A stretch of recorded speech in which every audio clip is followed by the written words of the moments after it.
Cambiamos de lugar, cambiamos de situación geográfica, ya no somos dos, tenemos a alguien en el medio a quien vamos a tratar de apretar, como realmente transcurre la entrevista. Me mira con una ceja levantada don Juan Faropa, integrante del Instituto Nacional de Derechos Humanos, algo que llegó al Uruguay como llegó en otros países de Latinoamérica y que en definitiva es una manera de decir el defensor del pueblo para Naciones Unidas. Me explicabas eso fuera de cámara, ¿es un poco así? Exacto, sí, bueno, buenas tardes. Sí, efectivamente, Uruguay estaba retrasado en relación a toda la región en la creación de esta nueva institución de control. O sea, en un sistema democrático hay diferentes formas de control. Por supuesto, el control que realiza el Poder Judicial o el sistema jurisdiccional más amplio. El control parlamentario, que es fundamental también para la democracia, el mismo control de la opinión pública y lo que aplica también los medios de comunicación para favorecer la participación y el control. Y esta es una vieja institución que, bueno, que muchos la relacionan con los países escandinavos, la figura del ombudsman, o ombudsperson, como se le dice ahora, pero también los españoles dicen que los viejos fueros de algunos reinos, como el Reino de León, el Reino de Aragón, ya había un defensor que tiene como función controlar el cumplimiento de las obligaciones que el Estado tiene con respecto a las personas que habitan en su territorio. Y hasta ahí, ustedes no pueden hacer más nada que... Claro, o sea, porque si no, o sea, es un procedimiento que tiene que ser rápido, sencillo y que fundamentalmente busca recomendar para mejorar las prácticas. Claro. O sea, no hay superposición, por ejemplo, con el Poder Judicial, que tiene otros cometidos. El Poder Judicial busca, desde el punto de vista penal, como usted muy bien lo sabe, es la responsabilidad individual. Sí, la punición. En materia penal hay responsabilidades individuales. En el caso nuestro, nosotros buscamos la responsabilidad objetiva del Estado. O sea, si el Estado como tal cumple o no cumple con sus obligaciones. ¿Es efectivo en su trabajo? ¿Ha sido en estos 5 años efectiva en su trabajo la institución? Es decir, ¿las personas tienen mejor vida desde que existe la institución en Uruguay? Bueno, yo creo que ha tenido claroscuros. La institución ha permitido, desde mi punto de vista, algunos avances y todavía resta muchísimo por hacer, tanto con respecto a la población como con respecto a la institucionalidad pública. Al Estado mismo. Al Estado mismo. En el Estado nos hemos encontrado que en el último año, por ejemplo, por primera vez ya tuvimos la satisfacción que algunos organismos, antes de tomar alguna decisión, como es emitir algún decreto, regular alguna situación, consultan a la institución previamente. Eso nos parece importante porque la institución no es un juez que está esperando escondido para cobrar una falta, ¿no? O sea, la institución, por supuesto... Es un ámbito de consulta, dice usted. No, claro, es un ámbito, en primer lugar, que está al servicio de la gente, porque el Estado existe para que la gente pueda disfrutar sus derechos. Pero nuestra obligación no solamente es esperar que haya algún tipo de omisión, más en un Estado de Derecho y en un sistema democrático como afortunadamente vive el país desde hace años, sino también ayudar a corregir, a enmendar. Muchas veces existen normas que son adecuadas, pero luego las prácticas institucionales no se reflejan en esa normativa. Entonces, le decía que con respecto a la institucionalidad del Estado, creo que hemos tenido en algunos organismos muy buena respuesta, en otros más o menos, y en otros realmente no hemos recibido respuesta a nuestras recomendaciones. Y en cuanto a la población, hemos intencionalmente intentado no realizar una campaña de información y de difusión muy amplia porque la institución recién se estaba creando y no queríamos generar falsas expectativas hasta no tener una estructura en materia de recursos humanos y materiales como poder atender adecuadamente esas demandas. ¿A eso se debe un poco la poca visibilidad que en la opinión pública tiene la institución? Yo creo que si en algo somos responsables por la negativa, en el sentido de que la población no haya sido mejor informada de sus derechos, de los mecanismos que tiene para defender sus derechos. Ahora, en cuanto a la visibilidad de la institución, y también volviendo al ejemplo futbolístico, creo que las defensorías del pueblo son como los buenos árbitros de fútbol. Cuanto menos se habla de ellos, cuando menos se ven, mejor arbitrar. Trabajo hacen, ¿no? Entonces lo importante es que los problemas se resuelvan. Y hemos resuelto una cantidad de problemas que no han salido a la opinión pública, pero tenemos la satisfacción de haberlos resuelto. Y luego otros casos que por distintas razones, por la temática, por colectivos que muchas veces están detrás de las denuncias, que tienen afortunadamente mucha capacidad de movilización, de incidencia a nivel político, a nivel social, son temas que son más públicos, ¿no? Bueno, y justamente, vayamos al informe que se publicó recientemente. ¿Cuáles son las denuncias más frecuentes que ha recibido en 2016 la institución? Bueno, nosotros, en cuanto al derecho vulnerado, efectivamente, en lo que va en el informe de 2016 hicimos un comparativo de los informes anuales desde el 2013 hasta el 2016. O sea, intentamos que este fuera una especie de rendición de cuentas, ya que es el último informe que presenta este Consejo Directivo. Nosotros informamos dentro de los 3 meses posteriores de los 4 meses, posteriores al vencimiento del año calendario. Y entre 2013 y 2016, el mayor número de denuncias, no quiere decir que sean casos donde la institución haya señalado la vulneración, pero sí aparece como mayormente involucrado el derecho a la integridad personal. Eso se da fundamentalmente por la situación de personas que están privadas de libertad, sea en cárceles, en centros de salud, en el caso de niños o niñas o adolescentes en el sistema de protección, como también, personas adultas privadas de libertad. Ahí el Mecanismo Nacional de Prevención de la Tortura, que es una de las funciones que realiza la institución, trabaja mucho en ese tema, en coordinación con el comisionado parlamentario, etc. Luego también en casos de intervenciones policiales que no siguen adecuadamente la normativa.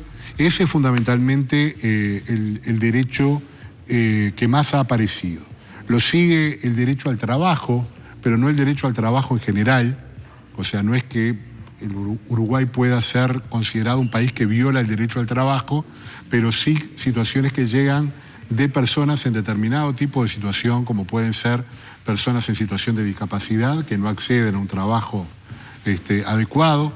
El nuevo fenómeno migratorio que está atravesando el país también nos está llevando a este tema de situaciones. ¿Le llamó la atención estas denuncias respecto de cómo somos los uruguayos con el nuevo fenómeno migratorio? ¿Se lo esperaba? A ver, en lo personal no me llamó la atención. Es una opinión muy personal, o sea, por distintas actividades que he realizado a lo largo de mi vida profesional y mi trabajo público, siempre he ido afirmando una idea que los uruguayos somos mucho más xenófobos, discriminadores, intolerantes de los que nos creemos querer, lo que creemos que somos. Pero históricamente, hay una historia idílica, como tantas historias idílicas que tenemos en nuestro país, de una época dorada, pero en los años en que llegaron sus abuelos, mis abuelos, los abuelos al país, seguramente tampoco éramos ese país de puertas abiertas, ¿no? Sí, por supuesto, teníamos una política no tan regresiva como existe en el mundo hoy con respecto a las migraciones, pero tampoco era tan fácil. Ahora, desgraciadamente, como también pasa en otros fenómenos que se dan en la sociedad, como muchas veces hemos hablado con usted en otras vidas del tema de la inseguridad ciudadana, etcétera, etcétera, hay una idea de que hace tantos años esto no pasaba. Yo personalmente tengo mis dudas y creo que en el fondo todos tenemos un pequeño duendecito xenófobo que se activa en determinadas situaciones y es un tema que hay que irlo resolviendo. Es un tema cultural que requiere mucha sensibilización, que requiere mucha educación y también, cuando es necesario, acciones afirmativas por parte del Estado. ¿Estas denuncias en qué casos se materializan? Es decir, a la hora de contrataciones laborales, en la calle abordajes a extranjeros. A ver, nosotros, ¿cómo, digamos? Sí. Porque también esto tiene que ver con la capacidad de visibilizar esa vulneración de derechos, ¿no? Sí, perfecto. Nosotros tenemos, como todas las defensorías del pueblo, todas las instituciones de derechos humanos, competencia respecto al Estado, al sector público. O sea, no podemos intervenir en conflictos entre particulares.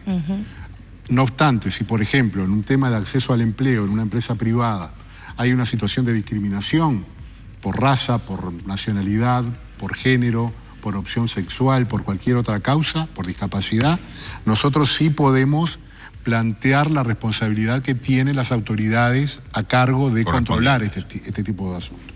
Tenemos en ese sentido un buen vínculo con la Inspección General del Trabajo, pero por ejemplo, si es un problema de acceso a la educación, tenemos que ver con el CODICEN o con las autoridades de los consejos desconcentrados cuál es la situación. Cuando son situaciones entre particulares, en coordinación con la Comisión Honoraria contra el Racismo, la Xenofobia y otra forma de discriminación, evaluamos las acciones y muchas veces la comisión presenta, como corresponde, la denuncia penal, porque los crímenes de odio racial, están tipificados penalmente en nuestro país. Pero nosotros intervenimos directamente cuando son situaciones de discriminación dentro del Estado. No hemos tenido grandes números de temas que involucren en el Estado uruguayo en situaciones de discriminación por razones de nacionalidad.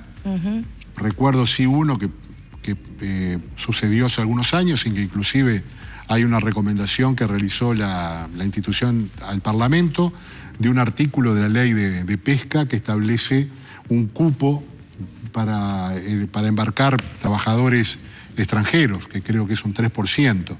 En ese sentido, es una ley que no se estaba aplicando, pero en determinado momento la prefectura comenzó a desembarcar trabajadores extranjeros y ahí la institución logró crear una mesa de trabajo entre el Sindicato de Trabajadores de la Pesca y afines, los armadores, el Ministerio de Trabajo, la prefectura, y se logró dejar en suspenso esa norma. ¿Cómo llegó a ustedes la denuncia? Llegó por los mismos trabajadores que se sintieron discriminados, que fueron desembarcados. ¿Extranjeros? Sí, extranjeros, y por organizaciones de la sociedad civil que trabajan en apoyo a la población migrante, ¿no?, en el país. ¿Eso significa que hay una visibilidad para quien está siendo vulnerado? ¿Sabe que hay un Instituto de Derechos Humanos? Bueno, por eso lo que hablábamos fue, o sea, intentamos difundir lo máximo el alcance de la institución. No tal vez, como digo, todo lo que debería ser, y es un tema que hay que profundizar en una segunda etapa. O sea, hay que tener en cuenta que la institución se instala formalmente en junio del 2012 y en estos años tuvimos que armar un equipo de trabajo, llamar a concurso, incorporar personal profesional y administrativo, que no existía la institución antes, establecer procedimientos de funcionamiento, protocolos de actuación, elaborar un procedimiento para la investigación de las denuncias, los informes, etcétera. Luego todo el tema que tiene que ver con la capacidad locativa, instalarnos en la casa que actualmente ocupamos, que es además un sitio de memoria, es un sitio emblemático donde funcionó un centro clandestino de detención durante la dictadura, en Boulevard Artigas y Palmar, en Boulevard Artigas 1532, que es la sede de la institución. Entonces, bueno, en esta etapa que viene, tocará, ahora que ya la institución tiene el músculo suficiente, salir a difundir más qué es la institución, qué es lo que hace y también qué es lo que no podemos resolver, porque nos llegan muchos casos que nosotros no tenemos competencia y que los derivamos al organismo correspondiente. Hablábamos de las principales denuncias recibidas, no sé si nos falta nombrar alguna más. No, decía que también el tema del derecho de acceso a la justicia, que tiene que ver muchas veces no solamente con procedimientos judiciales, sino administrativos, y que tiene mucha relación con la vigencia del nuevo Código del Proceso Penal, en la medida en que la institución ha sostenido y lo ha hecho con pronunciamientos claros respecto a la necesidad del fortalecimiento de la defensa pública, de manera tal de que se logre en el proceso lo que se llama en la jerga jurídica el principio de igualdad de armas. Es decir, si tenemos una fiscalía, un ministerio público fuerte, equilibrio que es muy bueno, también tiene que haber una defensa fuerte. Igualdad de armas. Igualdad de armas, exactamente. Y después también derechos vinculados, situaciones vinculadas, por ejemplo, al derecho a la salud, que tienen relación con dos temas nuevos realmente emergentes, que no son de los más numerosos, pero sí en los que se ha trabajado mucho, que por un lado tienen que ver con el acceso a medicamentos y tratamientos de alto costo, y por otro lado lo que tiene relación con la afectación al derecho a la salud que tiene las nuevas formas de producción, fundamentalmente las que requieren fumigación masiva, en el caso de la plantación de soja, por ejemplo, con productos agroquímicos, que ahí la institución ha realizado un trabajo muy interesante y sobre todo con una vinculación muy fuerte con organizaciones sociales que están realizando desde hace ya muchos años un trabajo interesante en este tema, de forma tal de lograr acuerdos para que el desarrollo económico y productivo del país sea un desarrollo humano y que una cosa no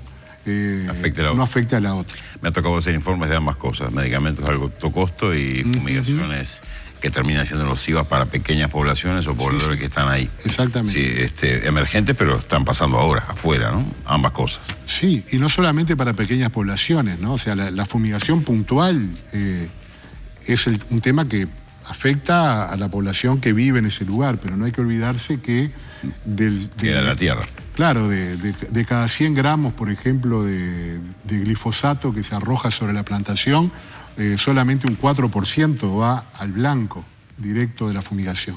El resto queda en el aire, queda en la tierra o por la deriva se va al agua. Entonces, el tema del agua potable, que es un derecho humano, además consagrado en la Constitución de la República, afortunadamente en nuestro país, es un tema sobre el que hay que seguir trabajando. Te das cuenta todo lo que te da la institución, ¿no?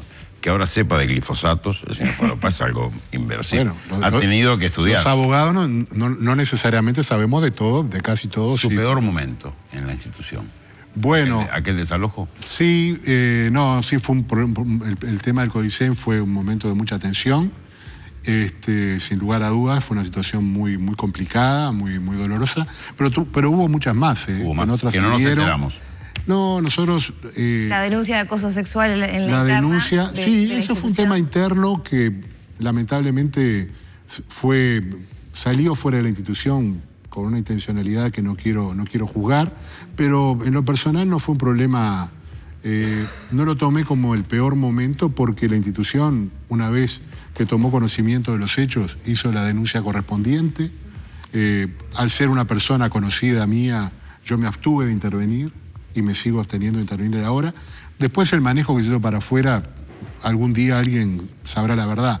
Pero los peores momentos que yo he vivido es cuando, por ejemplo, se presenta una persona con un sufrimiento mental muy grande, muchas veces con una afectación seria en materia de salud mental, a realizar una denuncia que no tenemos realmente nada para hacer y que muchas veces puede entrar en conflicto con la propia realidad. Entonces, esa situación, la posibilidad de encontrar una solución, de atender con respeto a esa persona, de no mentirle, de no seguirle la corriente.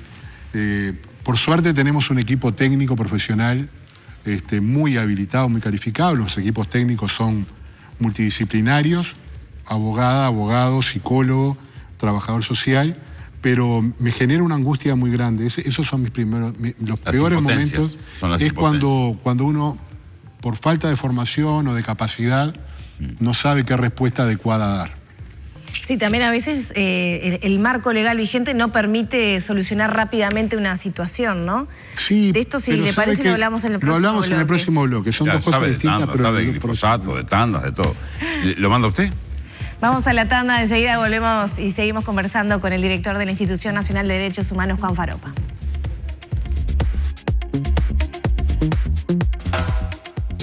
Presentó Té Canarias, nuestra manera de tomar té.